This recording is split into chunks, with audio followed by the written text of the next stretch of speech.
كان عندي مشكله في الميه، انا شقه مأجرها اوكي، انا فاكر انت كنت في المايه وعندك مشكله. لا. يعني انت جوه البحر يعني وعندك مشكله. في الشقه يعني في ايوه الشقه. اوكي انا ماشي. الشقه بتاعتي ايجار ومأجرها، والمفروض صاحبها وزير سابق، اوكي وزير الرئيس سابق. ايوه ايوه. تمام. فلقيت فجاه فاتوره الميه جايه ضخمه جدا، رقم كبير جدا يعني. فروحت اشتكي في المكان بتاع الميه شركه الميه.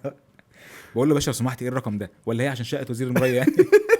عشان شقه وزير الري فانت عامل لي الرقم ده؟ اقول له بهزر والله، داخل اهزر الهزار ايوه ده يعني. ايوه. قال لا يا باشا لا، شقه بقى وزير الري، شقه وزير الاسكان، انا ماليش دعوه، ده العداد. قلت له لا انا انا عارف ان ده العداد، انا بهزر معاك يعني عشان هو وزير الري وبتاع، يعني استهلاك ميه ودي عالي ميه ايوه. بيروي قال لي لا يا باشا وزير بقى الري وزير، قعد يقول لي قلت له يا عم خلاص خلاص يا عم امسك كام كام. بس تفتكر ممكن عم اشرف اللي هو ممكن ايه؟ بيحيي وزير الري؟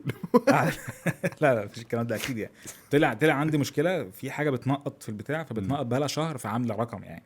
ده كان مش بتنقط، انت كده فتحت يعني شلال عندك في لا الشقه. لا مش للدرجه دي. حاجه بتنقط عامل فرق السعر ده. قال لي كده، اقتنعت الصراحه. بجد والله. والله. اصل تخيل، قال لي ما هي بتتقاس مش عارف بالكام متر مكعب بتاع حاجه زي كده. ما علينا ما قال لي علينا. لو بتحطط البتاع اللي بتنقط دي بتملى حاجه، شوف مم. كنت هتملى قد ايه في الشهر ده، جراكن مثلا. صح صح طبعا.